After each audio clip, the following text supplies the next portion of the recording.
Yo, what's up mga brad, no? So ngayong araw, mag-change oil ako ng aking motor na Honda Click 125. So papakita ko sa inyo yung mga gagamitin ko dito para kung gusto nyong mag-DIY or kung gusto nyong kayo na lang mag-change oil ng motor nyo para kahit pa paano meron kayong knowledge sa mga basic maintenance ng motor natin. Tuturo ko sa inyo kung paano yung pag-change oil tsaka yung mga gamit na kailangan. So una, ito yung ating socket wrench sa Honda Click 125. 12mm yung gagamitin natin. So yun yung sukat nung drain plug ng Honda Click 125. Tapos meron tayong panel or yung embudo para masalin natin ng mabuti yung langis. Tapos syempre pag mag-change oil tayo, kailangan natin ng langis. So yung gamit natin na langis dito is yung Honda na 40 scooter oil fully synthetic. Yan. 1 liter to, pero yung gagamitin ko lang dito is 800 ml. Yung gamit kong langis. Tapos kailangan ko ng plies para pang bukas nung dito yung takip ng pagsasalina natin ng langis. Bali nakapwesto pala yung drain plug sa ilalim. Ayan, kapain nyo lang ito. Medyo kadikit siya ng center stand. Ayan, pagka mag-DIY kayo. Tapos kailangan nyo rin ng pansalo. Siyempre kapag nabuksan nyo na yung plug dyan, siyempre tatapon yung langis. Dapat meron kayong pangsalo para hindi kumalat. Ayan, papakita ko lang sa inyo. Ayan, tignan nyo yung motor ko, sobrang dumi oh. Kasi umalis kami kanina yung dinaanan namin. Sobrang putik. Yan, hindi ko pa nalilinisan. Yan, bubuksan ko lang. Yan. Bali yung pagka luluwagan nyo yan. Ito. Yan.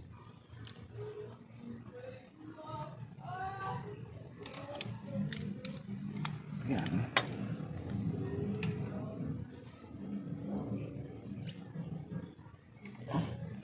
Laging papunta dito sa kaliwa.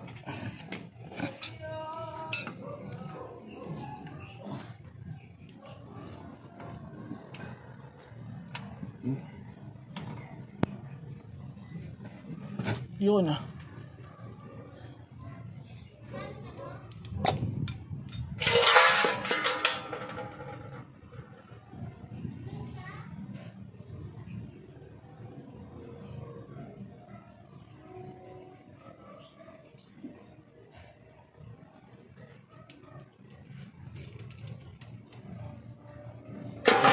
Puto yun.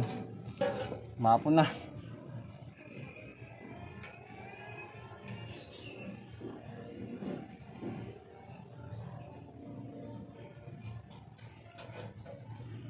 Bali nag-change oil pala ako mga brad kapag every 2 months and or every 2,000 km na tinatakbo ng motor ko. So kung ano yung mauna doon, kung yung 2 months or yung 2,000 na tinatakbo ng scooter.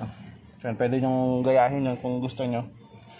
Kung medyo masailan kayo sa scooter nyo, pwede kayong mag every 1,000 palit na kayo.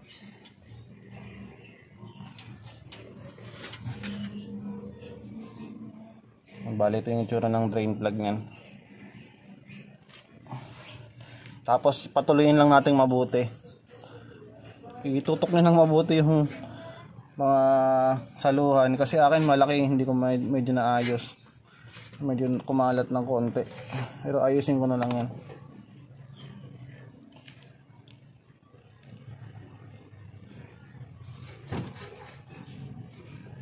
Medyo itagilid natin yung scooter para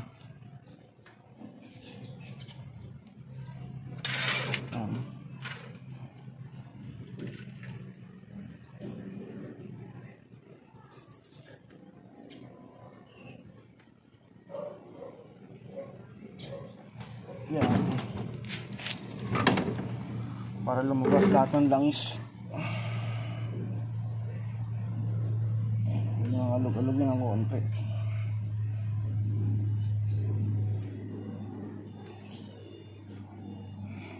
Sa mga shop, binubugahan niya ng hangin galing sa compressor.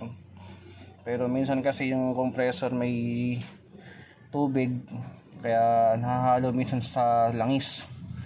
Kaya hindi advisable yung binubugahan siya ng compressor, hangin galing sa compressor. Kasi baka mapasukan ng tubig. Kaya hindi ako nagpapa-change oil sa mga gumagamit ng compressor, binubugahan. Ako na lang.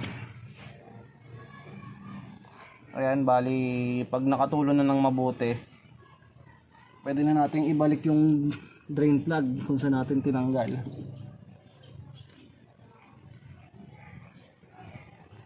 Sa pagbabalik nito, kamayin muna natin para maayos. Tapos pwede na nating higpitan.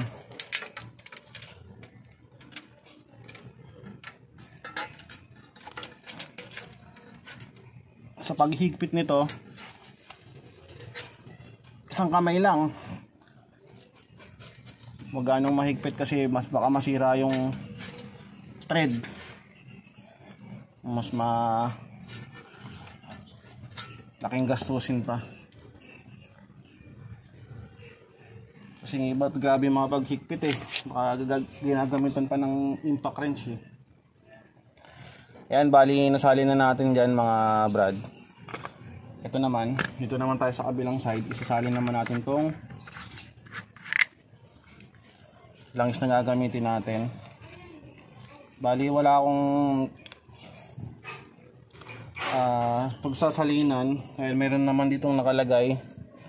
Ayan, bali hanggang dito yung 800 ml. Siguro mga hanggang dito din, yung matitira 200 ml dapat.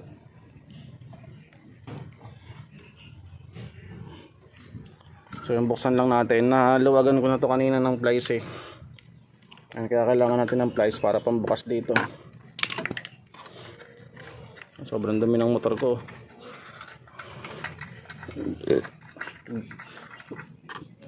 Yun. Tapos itong panel,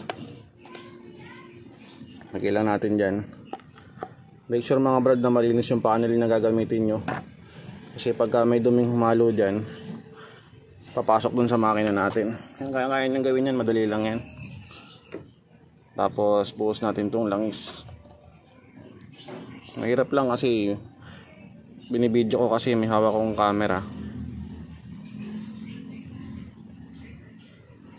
Yan, maganda may embudo kayo para pasok na pasok yung langis. Kasi pag di nyo ginamitan ng embudo, tatapon yung nyo, yung langis. So yun, tensyometer lang muna kasi wala tayong pagsalinan eh. Oops, madami pa. Uulan na, salin na natin to.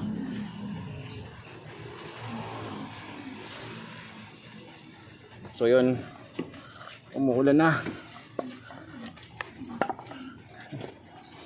Ito na natin to. Ayun, maambon oh. Ako po, uulan pa. Nabutan na ako ng ulan. Tapos piton lang natin itong mabuti. Ayan, bali ito yung natira natin lang is mga brad.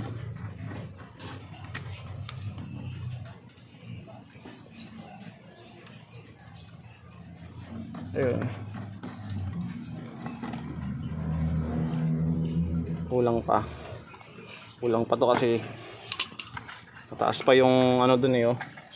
Ang dami pang natira eh. Di bali nang medyo sobra ng konti. Huwag lang kulang yung ilalagay natin. Mahirap na.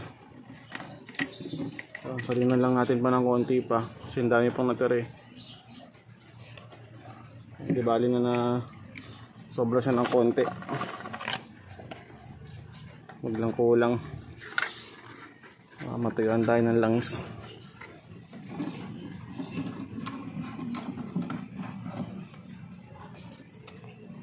Ayun. Siguro mga nasa 850 ml yung nalagay natin.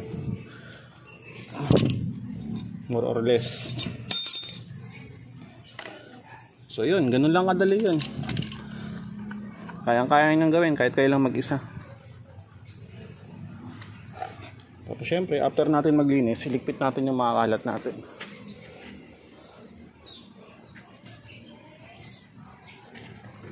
Start ko lang asan yung susi ito.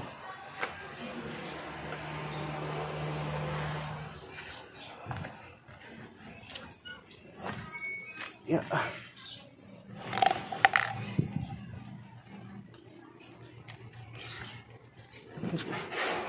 Yun.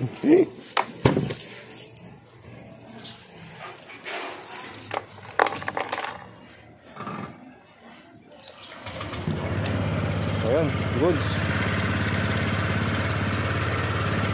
So yun mga brad, sana na kahit pa paano nakatulong tong video natin, no. So yun lang.